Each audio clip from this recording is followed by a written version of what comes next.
is yeast, and the first point is Bring active dry yeast from the market.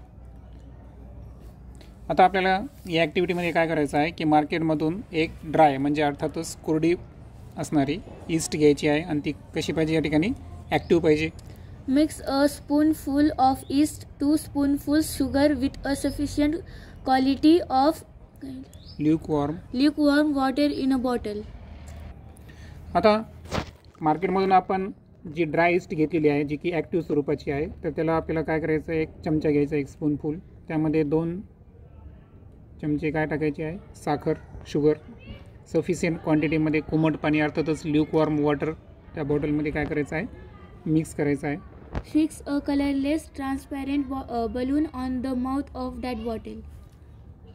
आणि एक colourless आणि transparent स्वरूपाचा एक balloon आपल्याला बॉटलच्या तोंडापाशी फिक्स करायचा आहे. What changes do you observe after 10 minutes? आणि 10 मिनिटानंतर काय चेंजेस झाले आहेत त्याचं आपल्याला ऑब्झर्वेशन म्हणजे निरीक्षण करायचं आहे. Mix lime water with the gas accumulated in the balloon. आता बलूनमध्ये जो गॅस ॲक्युमुलेट अर्थातच जमा झालेला आहे तर त्याची मिक्सिंग आपल्याला कोणासोबत करायची आहे, लाईम वॉटरसोबत करायची आहे. Collect that lime water in a beaker and observe it. What do you notice? आणि ज्या लाईम वॉटरला आपण ॲक्युमुलेटेड गॅस जो की बलूनमध्ये जमा झाला होता तर त्यासोबत रिॲक्शन केल्यानंतर त्या लाईम वॉटरला आपल्याला एक बेकरमध्ये कलेक्ट करायचं आहे आणि त्यानंतर ऑब्झर्वेशन करायचं आहे. आणि पुढे अजून दाखवले, Take a drop of the solution from the bottle on a glass slide, put a cover slip over it and observe it under the compound microscope. आणि आपल्याला माहिती आहे कंपाऊंड मायक्रोस्कोपमध्ये आपण स्लाईड कशा पद्धतीने घेतो आहे की नाही, सॅम्पल म्हणतो आपण त्याला. तर सॅम्पलमध्ये आपल्याला काय करायचं आहे की बॉटलमधलं जे सोल्युशन आहे त्याचा एक ड्रॉप सर्वात अगोदर मेन ग्लास स्लाईडला घ्यायचा आहे, बरोबर. तो पुटअप केल्यानंतर त्याच्यावर काय लावायची, कवर स्लिप, आणि कंपाऊंड मायक्रोस्कोपच्या अंडरमध्ये त्याचं निरीक्षण करायचं. Store the solution in the bottle carefully. आता ही ॲक्टिव्हिटी करत असताना बॉटलमधलं जे सोल्युशन आहे तर ते केअरफुली त्या ठिकाणी स्टोअर करायचं कारण ते थोडंसं हानिकारक असतं. आता overall Do you see the colorless oval cells of yeast on the slide? आता जेव्हा आपण ऑब्झर्वेशन कंपाऊंड मायक्रोस्कोपच्या सहाय्यानं करू तर त्या स्लाईडवर जे आपण ऑब्झर्वेशन करू तर त्या सेल्स कलरलेस म्हणजे रंगहीन असतील, त्यानंतर ओव्हल शेपच्या असतील, आणि ओव्हल शेपच्या असणाऱ्या कलरलेस सेल्स या कशाच्या आहेत, ईस्टच्या सेल्स असतील. Some of those cells may have small round bodies attached to them. आता या सेल्समध्ये काही सेल्स असे असतील की ज्यांची बॉडी कशी आहे, स्मॉल राऊंड गोलाकार अशा पद्धतीची बॉडी पण असू शकते, ओके, त्याला अटॅच असणाऱ्या. These are new daughter cells of yeast in the process of formation. आता मदर सेल कोणत्या झाल्या, ज्या ओव्हल शेपच्या होत्या, आणि ज्या राऊंडेड बॉडीज सारख्या ज्या छोट्या सेल्स होत्या तर त्या नवीन डॉटर सेल्स आहेत आणि या प्रोसेस दरम्यान त्यांचं फॉर्मेशन झालेलं आहे, अर्थातच त्या ईस्टच्या डॉटर सेल्स आहेत, okay. This method of asexual reproduction is called budding. आणि असेक्शुअल रिप्रोडक्शनच्या या मेथडला काय म्हणायचं, बडिंग. आणि ॲज वी नो की बडिंग हा असेक्शुअल रिप्रोडक्शनचा एक टाईप आहे की ज्याच्यामध्ये सिंगल पॅरेंटचा समावेश असतो, बरोबर. कारण 2 पॅरेंटचा समावेश असेल तर त्याला आपण सेक्शुअल रिप्रोडक्शन म्हणतो.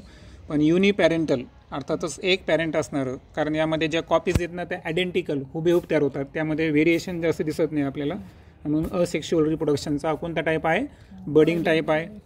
Yeast is a heterotrophic fungal microbe that grows on carbon compounds. आता ईस्ट जो आहे ना हा हेटरोट्रॉफिक फंगल मायक्रोब आहे जो की कार्बन कंपाऊंड्सवर जगतो. आता हेटरोट्रॉफिक म्हणजेच काय, स्वतःचं अन्न स्वतः तयार करत नाही तर दुसऱ्यावर तो डिपेंड असतो फूडसाठी, त्याला आपण हेटरोट्रॉफिक म्हणू. आणि तो एक प्रकारचा फंगल आहे, फंगस कॅटेगरीचा आहे, आणि मायक्रोब्स म्हणजे मायक्रो ऑर्गॅनिझम आहे. सो हेटरोट्रॉफिक फंगल मायक्रोब्स त्याला म्हणलो आपण, आणि कार्बन कंपाऊंडवर तो जगत असतो. आता फिगरमध्ये जर पाहिलं आपण तर जो खालचा पोर्शन दिसतो ना तुम्हाला तर तो आहे ओव्हल शेपचा, त्याला आपण मदर सेल म्हणू आपण ईस्टची, ओके, किंवा पॅरेंट सेल म्हणू. आणि वरच्या बाजूला जर पाहिलं तर बर्डचं फॉर्मेशन व्हायलं, बरोबर. म्हणजे बर्डचंच फॉर्मेशन होईल, पॅरेंट सेलवर डॉटर सेलचं काय होतं, फॉर्मेशन होतं. यामधलं आपल्याला माहीत आहे की सेंटरचा पार्ट कोणता असतो, न्यूक्लियसचा सराउंडिंग पार्ट कोणता असतो, सायटोप्लाझम. आणि जशी की आपण माहिती आहे की ॲनिमल सेलमध्ये ॲब्सेंट असते, मात्र प्लांट सेलमध्ये काय दिसते आपल्याला, सेल वॉल असते. तर ती सेल वॉल आपल्याला ईस्ट सेलमध्ये सुद्धा या ठिकाणी दिसून येईल. Yeast is a unicellular fungus with 1500 different species in existence. आता ईस्ट जे आहे ना, हा एक प्रकारचा युनिसेल्युलर फंगस आहे आणि याच्या जवळपास किती स्पेसीज आहेत, जवळपास 1500 डिफरंट स्पेसीज आपल्याला या ठिकाणी त्यांचं अस्तित्व दिसून येईल. The yeast cell is a eukaryotic type of cell. आता ईस्टची जी सेल आहे ही जरी युनिसेल्युलर असेल, मात्र ती कोणत्या टाईपची आहे, युकॅरियोटिक सेल. कारण सेलच्या 2 टाईप्स असतात, एक आहे युकॅरियोटिक आणि दुसरा आहे प्रोकॅरियोटिक. आणि युकॅरियोटिक सेल म्हणजेच काय, ज्याच्यामध्ये perfect membrane bound nucleus present असतं, न्यूक्लियर एन्युलो प्रेझेंट असतं, बरोबर. आणि बरेचसे जे सेल ऑर्गेनिल्स आहे, मायट्रोकॉन्ड्रिया, गोल्जी ॲपरेटस वगैरे वगैरे, हे सर्व त्याच्यामध्ये काय असतात, प्रेझेंट असतात. त्याला आपण काय म्हणतो, युकॅरियोटिक सेल. तर ईस्ट सेल ही कोणत्या कॅटेगरीमध्ये येईल, युकॅरियोटिक टाईप ऑफ सेल असेल. Next, In the above experiment, yeast grows and multiples very quickly due to the carbon compounds in the sugar solution. आता ॲक्टिव्हिटीमध्ये आपण जर पाहिलं तर ॲज वी नो की आपण ईस्टसोबत काय घेतलं होतं, शुगर सोल्युशन होतं त्या ठिकाणी. आणि आपण हा पण पॉईंट पाहिला आहे की हे जे ईस्ट आहेत हे हिट्रोट्रॉफिक फंगल मायक्रोब्स आहे, जे कार्बन कंपाऊंडवर जगत असतात, बरोबर. आणि या रिझनमुळं ईस्टची जी ग्रोथ आहे ती व्हेरी क्विकली होते कार्बन कंपाऊंड्समध्ये. आणि शुगरचा फॉर्म माहितीच आपल्याला, it is a carbon compound C6H12O6. आणि नुसतं ग्रो होतो का, नाही, तर जे मल्टिप्लिकेशन आहे, मल्टिप्लाय, तर ते सुद्धा रॅपिडली, अर्थातच रॅपिडलीचा अर्थ काय, व्हेरी क्विकली हे अशा शुगर सोल्युशनमध्ये ईस्ट घडून येतं. In the process of obtaining nutrition, yeast cells convert the carbohydrates in that solution into alcohol and carbon dioxide. This process called fermentation. आता रेस्पिरेशनचे 2 टाईप्स आपण या अगोदर डिस्कस केले आहेत, एक आहे एरोबिक, दुसरा आहे एनारोबिक. आता एरोबिक रेस्पिरेशन म्हणजे एक ग्लुकोज मॉलिक्यूल किती देतो, 38 ATP मॉलिक्यूल देतो, हे आपण पाहिलं होतं. आणि त्यामध्ये 3 स्टेप मी तुम्हाला सांगितल्या होत्या डिस्कस करत असताना. एक होती ग्लायकोलिसिस, दुसरी आहे क्रेब्स सायकल आणि तिसरं आहे इलेक्ट्रॉन ट्रान्सपोर्ट सिस्टीम. अशा 3 सायकल असतात, त्याच्यामध्ये 38 ATP तयार होतात. किंवा आपण 11-12ला डिटेलमध्ये डिस्कस करणार आहोत, पण सध्या एक आयडिया असावी आपल्याला. आता त्याच्या विरुद्ध दुसरी जर प्रोसेस पाहिली आपण, एरोबिक रेस्पिरेशन. एरोबिक रेस्पिरेशन म्हणजे respiration in absence of oxygen. तर याच्यामध्ये पहिली स्टेप तीच आहे, ग्लायकोलिसिस, ज्याच्यामध्ये 2 ATP तयार होतात. पण ग्लायकोलिसिस नंतर दुसरी जी स्टेप आहे ती असते फर्मेंटेशनची. काय असते, फर्मेंटेशनची. आणि या फर्मेंटेशनमध्ये कार्बोहायड्रेट्स, अर्थातच ग्लुकोज, आता तिकडे एका ग्लुकोज मॉलिक्यूलपासून किती ATP तयार केले आपण, 38 ATP. एरोबिक रेस्पिरेशन, जसं की आपण आपण ऑक्सिजनवर जगतो ना, त्याच्यामुळे आपल्या एक ग्लुकोज मॉलिक्यूल आपण बॉडीमध्ये इन्सर्ट केला की 38 ATP मॉलिक्यूल आपण काय करतो, जनरेट करत असतो. ओके. आता ओव्हरऑल जर पाहिलं आपण तर ईस्ट सेल जी आहे ना, तर ही काय करते या ठिकाणी, कार्बोहायड्रेटचं रूपांतर अगोदर कशामध्ये होतं, ॲडिशनल इन्फॉर्मेशन सांगतो तुम्हाला, पायरुविक ॲसिडमध्ये. कशामध्ये होतं, पायरुविक ॲसिडमध्ये होतं. आणि त्या पायरुविक ॲसिडपासून काय तयार होतात, अल्कोहोल अँड कार्बन डायऑक्साईड. काय तयार होतात, अल्कोहोल अँड कार्बन डायऑक्साईड. आणि या प्रोसेसला म्हणायचं अल्कोहोलिक फर्मेंटेशन. म्हणजे मी तुम्हाला ॲडिशनल नाव सांगितलं, कारण फर्मेंटेशन तर आहेच, पण फर्मेंटेशन 2 पद्धतीचं असतं. एक फर्मेंटेशन आहे, जसं की आपण लक्षात घ्या, आपण खूप व्यायाम करायलो, आपल्या मसल सेल्स आहेत ना, यांना ऑक्सिजनचा पुरवठा कमी झाला व्यायाम करताना, तर काय होतं माहिती आहे का, मसलमध्ये लॅक्टिक ॲसिड तयार होतं. काय तयार होतं, लॅक्टिक ॲसिड. पण हे कशामुळे झालं, कारण व्यायाम करताना आपण अपुरा पुरवठा झाला कशाचा, ऑक्सिजनचा. म्हणजे आपले मसल्स त्या ठिकाणी टायर्ड होतात, थकतात, कारण ऑक्सिजनचा पुरवठा मिळाला का आपल्याला, नाही. ऑक्सिजन तर खूप महत्त्वाचं, कारण आपण पहिलं ग्लुकोजचं ब्रेकडाऊन करतो. मग ऑक्सिजन जर कमी मिळालं तर काय तयार व्हायला मसल सेल्समध्ये, लॅक्टिक ॲसिड. मग त्या फर्मेंटेशनला काय म्हणू आपण, लॅक्टिक ॲसिड फर्मेंटेशन. पण या प्रोसेसमध्ये जर पाहिलं आपण तर कार्बोहायड्रेटपासून अगोदर मी तुम्हाला सांगितलं पायरुविक ॲसिड तयार होतो ग्लायकोलिसिस प्रोसेसनं, आणि नंतर काय तयार झाला, अल्कोहोल आणि कार्बन डायऑक्साईड. आता हा अल्कोहोल कोणी, हे पण मी सांगू शकतो तुम्हाला, हा असतो इथेनॉल. काय असतो, इथेनॉल, ज्याला आपण इथिल अल्कोहोल म्हणतो, ज्याचा फॉर्म्युला C2H5OH, बरोबर. तर तयार काय झाला, इथेनॉल. आता तुम्हाला अजून डिटेलमध्ये सांगतो. आता हा कार्बोहायड्रेट आहे ना, किती कार्बन कंपाऊंड आहे बरं? 6, कारण C6H12O6. तर याच्या अगोदर 2 मॉलिक्यूल तयार होतात पायरुविक ॲसिडचे. पायरुविक ॲसिड किती कार्बन कंपाऊंड आहे? 3 कार्बन, म्हणजे 6 कार्बनचे फोड झाली. मग 3 कार्बनचे किती तयार झाले? 2 पायरुविक ॲसिड तयार झाले. बरोबर आहे. मग आता पायरुविक ॲसिड किती आपल्याकडे? 3 कार्बनचा आहे. मग याच्यातले 2 कार्बन कुठे गेले? इथिल अल्कोहोलला. 3 पैकी 2 काय तयार केला? इथिल अल्कोहोल, म्हणजे इथेनॉल तयार झाला. आणि उरलेला 1 कार्बन काय तयार केला? Carbon dioxide. म्हणजे इथून तुम्ही लक्षात ठेवू शकता, म्हणजे एक कार्बोहायड्रेट्स या अल्कोहोलचे किती मॉलिक्यूल तयार करायला? 2, आणि कार्बन डायऑक्साईडचे 2. असं म्हणून त्या फर्मेंटेशनला काय म्हणलो आपण? Alcoholic fermentation. त्या अल्कोहोलचं नाव पण सांगितलं मी. काय नाव सांगितलं? इथेनॉल. त्यानंतर आहे how is bread made. Find out how to use the solution prepared in the above experiment to make bread. Follow the recipe and make the bread. Find out and note down the reasons why the dough rises and makes the bread spongy. आता जे bread आहेत, तर bread हे spongy, माहीत तुम्हाला थोडेसे spongy टाईपचे असतात. आणि याच्या मागचं रिझन जर पाहिलं आता जो आपण प्रश्न विचारला होता की ब्रेड स्पॉन्जी का होतात मेकिंग करत असताना, तर त्याचं रिझन मी सांगतो तुम्हाला. आता याच्यामध्ये जे पीठ वापरतात ज्याला आपण डग म्हणू, ओके, तर या डगमध्ये आपण काय करतो माहिती आहे का? ईस्ट तयार करतो. आता ईस्टमध्ये काय आहे? Alcoholic fermentation.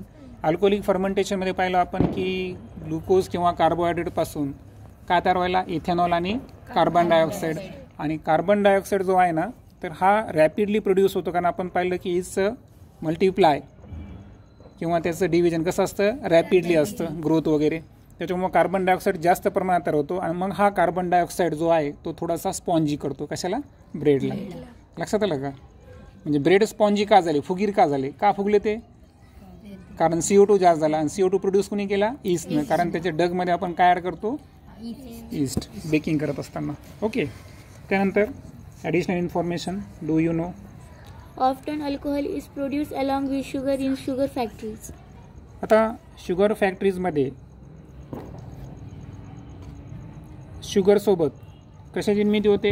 अल्कोहोलची पण. तो कोणता आहे? इथेनॉल. तुम्हाला माहीत असं नाही, इथेनॉल मिश्रित पेट्रोल म्हणतो आपण. जे कारखाने असतात का शुगर फॅक्टरीज, साखर कारखाने, तर आपल्याला वाटतं तिथं तुम्ही जर पाहिलं की फक्त आपल्याला वाटतं साखर तयार होते उसापासून, तर फक्त शुगर तयार होत नाही, तर त्या ठिकाणी इथेनॉलचं सुद्धा काय होतं?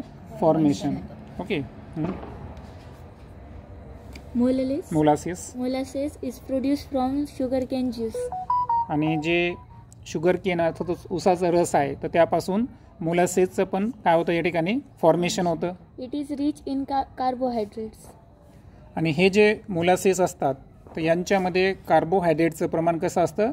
जास्त असतं. Molasses is fermented with the help of the yeast called Saccharomyces. आताच पाहिलं आपण की ईस्टच्या जवळपास किती टाईप्स आहेत? 1500. बरोबर आहे ना? तर त्याच्यातला एक टाईप आहे सॅक्रोमायसिस. तर काय करतात माहिती आहे का? आता जे आपण शुगर केन जे ज्यूस होता उसाचा रस, त्यापासून काय तयार केलं? मोलासेसचं फॉर्मेशन केलं. आणि या मोलासेसचं पुन्हा एकदा काय करायचं? फर्मेंटेशन. फर्मेंटेशनसाठी कशाचा वापर केला आपण? सॅक्रोमायसिस या नावाच्या ईस्टचा.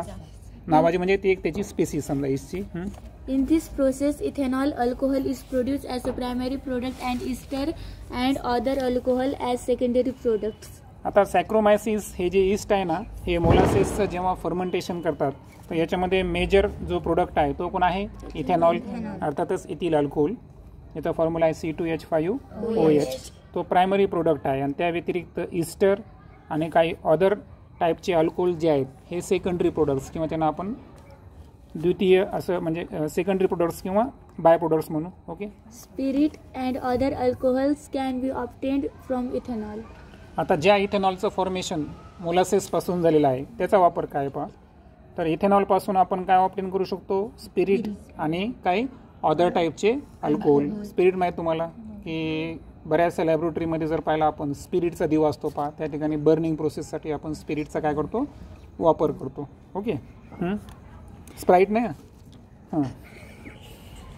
Ethanol is also a smokeless and high quality fuel. आलं का? इथेनॉल जो आहे स्मोकलेस म्हणजे कोणत्याही प्रकारचं त्याचं काय होत नाही? धूर होत नाही. आणि एक अतिशय उच्च दर्जाचं असं ते इंधन आहे.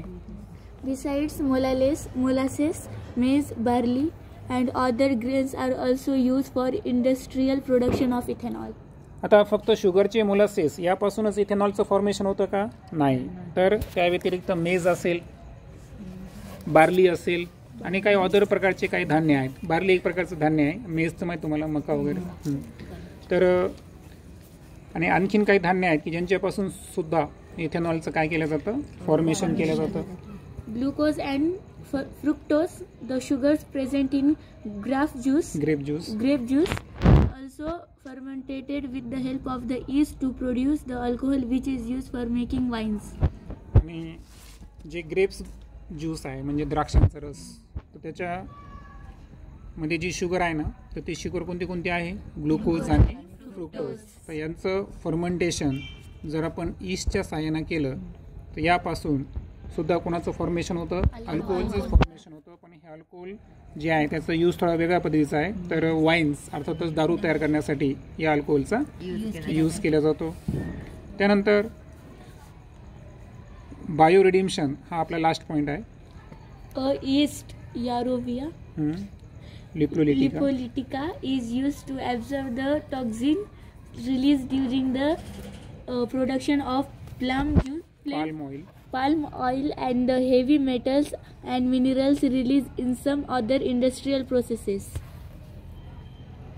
आता बायो रेमिडेशन जर पाहिलं आपण पॉईंट, तर यामध्ये इंडस्ट्रियल प्रोसेसला जर पाहिलं ना आपण, तर एक ईस्ट आहे ज्याचं सायंटिफिक नेम आहे एरोविया लिपोलिटिका. आता ॲज वी नो की तुम्हाला माहीत असेल की जे सायंटिफिक नेम असतात ना, यांची एक लिहिण्याची पद्धत असते. एक तुम्हाला नाव इटॅलिक स्वरूपात दिसेल, क्रॉस, आणि याच्यामध्ये 2 पार्ट असतात. पहिला जो पार्ट आहे ना तो आहे जेनेरिक नेम एरोविया, आणि जे लिपोलेटिका आहे तर तो स्पेसिफिक नेम आहे. ओके, तर असे 2 नाव, जिनस आणि स्पेसिस, जे क्लासिफिकेशन हायरर्ची आहे त्याच्यामध्ये पाहिलं आहे आपण. किंगडम क्लासिफिकेशन जेव्हा आपण करतो ऑर्गॅनिझमचं, तर त्या ठिकाणी टप्पे असतात ना, स्पेसिस, जिनस, ऑर्डर, किंगडम, सब किंगडम वगैरे. ओके, फॅमिली, डिव्हिजन असे काय असतात. तर ईस्टचं सायंटिफिक नेम पाहिलं आपण एरोविया लिपोलिटिका. तर याचं एक वैशिष्ट्य आहे की काय होतं की पाल्म ऑइलचं जेव्हा प्रोडक्शन होतं ना, किंवा काही हेवी मेटल्स आणि मिनरल्स, ओके, तर हे जेव्हा या ठिकाणी रिलीज होतात, तर काय होतं, यांचं प्रोडक्शन होत असताना काही टॉक्झिन रिलीज होतो. बरोबर, टॉक्झिन म्हणजे एक प्रकारचं विष, आणि या विषाला ॲब्झॉर्ब करण्याची क्षमता या एरोविया लिपोलिटिका या ईस्टमध्ये असते. Saccharomyces cerevisiae is used for absorption of a pollutant arsenic. आणि आर्सेनिक एलिमेंट आपल्याला पिरियोडिक टेबलमध्ये आहे पहा, ज्याची संज्ञा आहे AS. तर हा एक असा पोल्युटंट आहे की तो थोडासा घातक असा पोल्युटंट आहे. ओके, प्रदूषक म्हणू आपण त्याला. तर त्याला ॲब्झॉर्ब करण्याची क्षमता ज्या ईस्टमध्ये आहे त्याचं नाव आहे सॅक्रोमायसिस सेरेवेसी. Oil spills in oceans are cleaned with the help of Alcanivorax bacteria. आणि एक बॅक्टेरिया आहे पहा ज्यांचं नाव आहे अल्कॅनिओरक्स. तर यांचं वैशिष्ट्य काय माहिती आहे का, जे तेल तवंग पसरतात. कधी कधी काय तुम्हाला माहिती आहे, आपल्याला बॉम्बे आहे सांगितलं मी तुम्हाला याच्या अगोदर की तेल शुद्धीकरण कारखाना कुठे आहे आपला? बॉम्बे आहे. मग आता तिथं कच्चं तेल ज्याला आपण क्रूड ऑइल म्हणलो, तर हे आखाती देशाकडून येतं. पण याची पाईपलाईन कशी माहिती आहे का? समुद्रातूनच आहे. कशातून आहे? समुद्रातून आहे. म्हणजे याची पूर्ण ट्रान्सपोर्टिंग कुठं आहे? अंडर वॉटर आहे. बरोबर आहे का? काही वेळेस क्रूड ऑइल जे ते शिप जे असतात पाण्यातले जहाज याचे नव्हतं. मग कधी कधी काय होतं की ॲक्सिडेंटली ते तेल कुठं पसरतं? समुद्रामध्ये. त्याला आपण ऑइल स्पिल म्हणतो. बरोबर आहे का? मग आता हे ऑइल स्पिल जर ओशियनमध्ये झाला असेल तर मग त्याला क्लीन करण्यासाठी कशाची आवश्यकता असते? बॅक्टेरिया. आणि ते बॅक्टेरिया कोण आहे? अल्कॅनिओरक्स. म्हणजे हे सर्व काय केलं आपण माहिती आहे का? यामध्ये आपण काय केलं, हे जे रेमिडेशन म्हणजे उपाय आहेत, हे टॉक्झिन असेल, ऑइल स्पिल असेल, हे जे आपले काय आहेत लक्षात घ्या, आपले प्रॉब्लेम्स आहेत, समस्या आहेत. बरोबर आहे का? आणि याचं उपाय रेमिडेशन करण्यासाठी आपण सजीवांचा वापर केला. म्हणून या रेमिडेशनला काय म्हणलं आहे? Bio remediation. मग ते ईस्ट असेल किंवा बॅक्टेरिया असतील. नेक्स्ट व्हिडिओमध्ये आपण अँटीबायोटिक संदर्भात डिटेलमध्ये डिस्कस करू.